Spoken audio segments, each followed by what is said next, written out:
sweet mother, send your child unto me, for the sins of the unworthy must be baptized in blood and fear.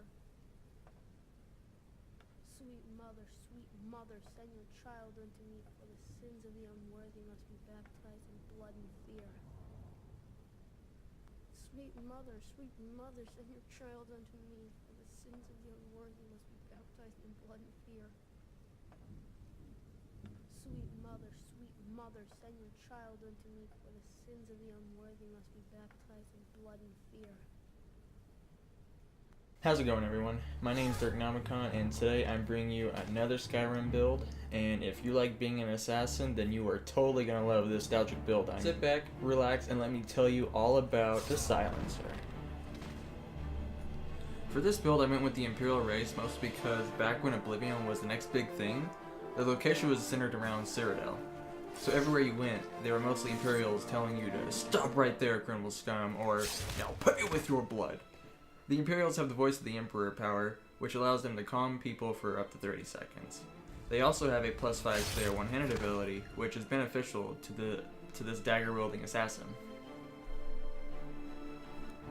Right off the bat, once you leave Helgen and get to the Standing Stones, you want to grab the Thief Stone. That way you can level up your sneaking skills a lot faster. Then after level 10, I recommend that you grab the Lover Stone to level up your skills way faster, but at a lower XP consumption cost. Then finally, since this build will eventually become a vampire to serve Sithis for eternity on Nirn, I highly recommend that you grab the Atronach Stone. That way you can absorb any spells cast at you, especially fire.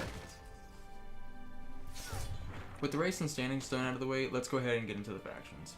You will remain loyal to the Empire, even though those bastards did try to send you to the Dreadfather earlier than anticipated.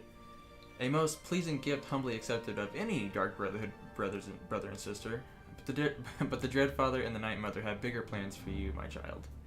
After completing the main storyline, you will be approached by an orc claiming to be with the Dawnguard. At first you don't care what he has to say, but then you are intrigued. After making sure Harkin and his court are taken care of and can't take any more lives away from the Void, you will have Serana turn you into a Vampire Lord. That way you can remain the listener for all eternity.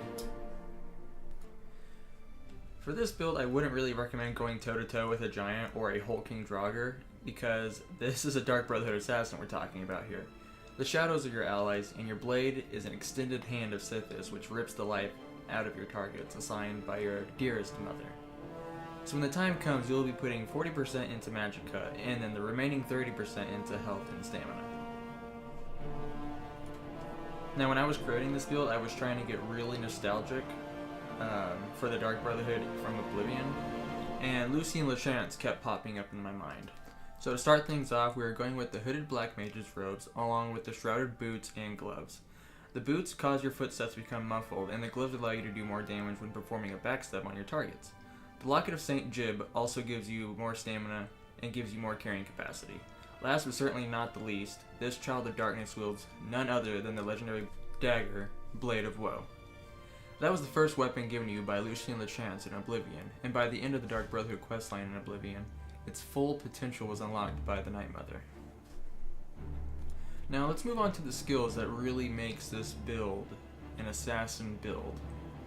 The main perks you are going to have are going to be Sneak, Illusion, Alteration, One-Handed, Alchemy, Blacksmithing, and Speech.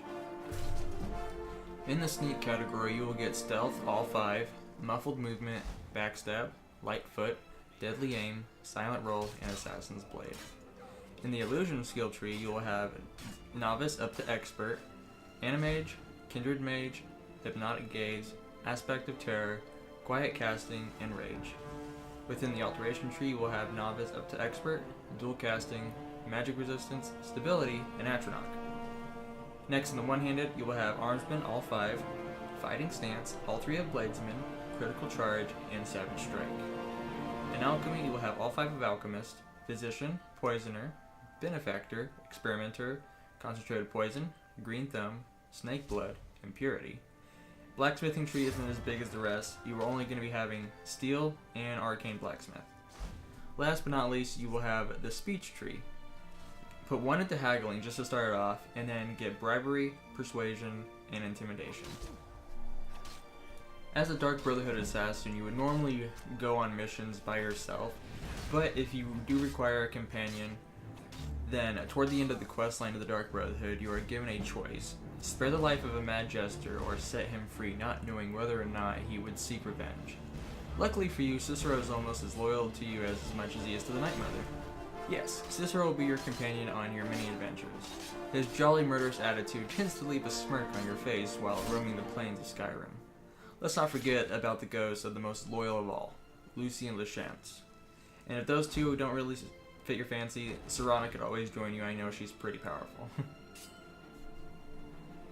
And then last thing on the list, I wanted to go ahead and talk about some of the spells that you'll be using with this Silencer build. Within the Alteration School of Magic, you will use Candlelight, Detect Life, Ebony Flesh, and Paralyze. In the Illusion School of Magic, you will use Rout, Pacify, Muffled, and Invisibility. And so concludes another one of my Skyrim builds. I want to thank you guys deeply if you watched all the way through. It really means a lot. And I also wanted to encourage you to please subscribe if you like the content. Also, leave a like or a dislike. A comment would be cool too. I would love to hear feedback, you know, what you liked about the video, what you disliked, any ideas that you would like to share with me. And yeah, thanks for watching.